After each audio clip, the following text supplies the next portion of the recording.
And then I think I say, why you go comot the belle? He say me I must do the work. Then he beats me on top. When he beats me finish, he still tell their friends, make them rape me. All of them rape me on top. So onye ọbụla na-achọ ije mba ofesi ya lezi anya ma mara onye o si eje ya bụ mba, n'ihi na oge ụfọdụ ya bụ akụ ilu abụghị otu o si ada na ntị ka o si atọ n'ọnụ. Ndewo gị onye ọma na-ege ntị ma na-ekiri ekiri, ebe ị nọ ugbu a bụ na sim.si ha asịrị FM. Onye gị na ya nọkwa taa bụ 042 Solex, onye akụkọ ụwa. Ngwagere akụkọ nke anyị ji wee bịa taa.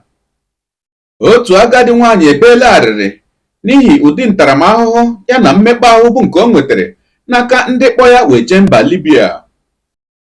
Nke a mere dịka ya bụ nwaanyị bụ apa mmeghi n'anya wee na-eme mkpesa n'ihi ụdị ihe ọ hụrụla n'aka ndị ọ kpọrọ ụmụnne ya bụ ụmụ Naijiria nọ na ya bụ mba Libya.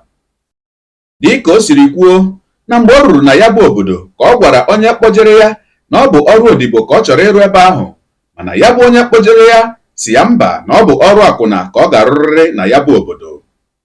Ọ gara n'iru kọwa otu ya bụ nna ya ukwu bụ onye ọ nọ n'aka ya si wee kụọ ya ihe, kụchaa ya ihe ma kpọrọ ya nye ihe ruru mmadụ 8 bụ ndị dinara ya n'ike.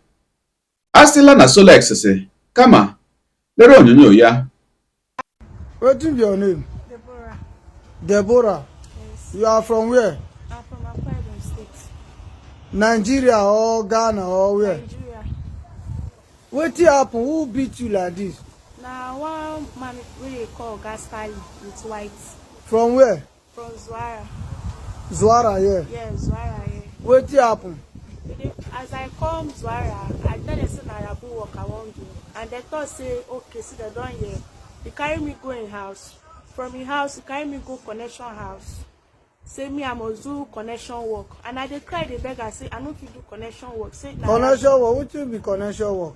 Connection work na work wey be say you go dey follow man sleep. Prostitute. Na prostitute. So I come dey cry, dey beg, I say I no fit do. I say I dey with belle.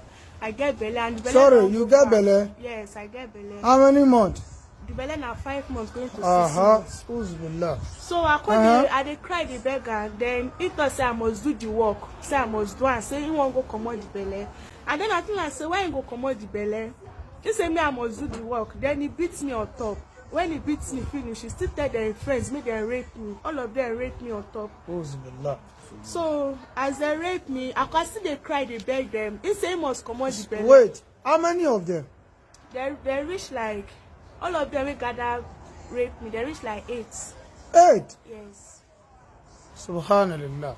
But continue. So I still dey cry, dey beg. I still dey cry, dey beg. They say they no fit leave me. Say na the work I go do. Say na the work wey they do for girls wey carry come from Nigeria be that.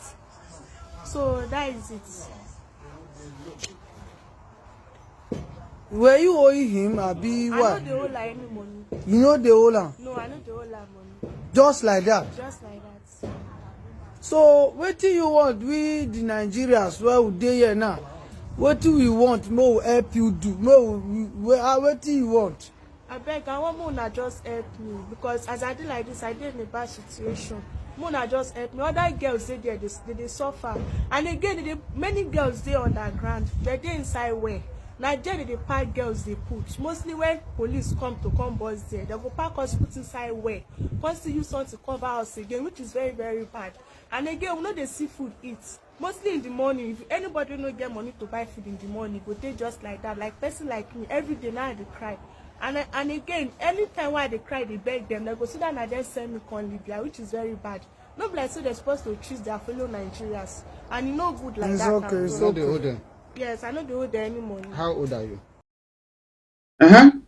Ọkụ ụlọ ya bụ ihe onyonyo. Ya mere nwanne m nwoke nwanne m nwaanyị gị onye na-eso eburu anyị sonye ekelekwa gị. Na-asị gị jide ka iji. Onye asị ya jide ka o ji mara na nke o ji kacha mma. Taa bụkwanụ mbụ ị na-ahụ ihe onyonyo anyị, asị gị nnọọ. Onye gị na ya ka nọkwa bụ 042 Solex, onye akụkọ ụwa n'iru akwụkwọ efere mba ụwa.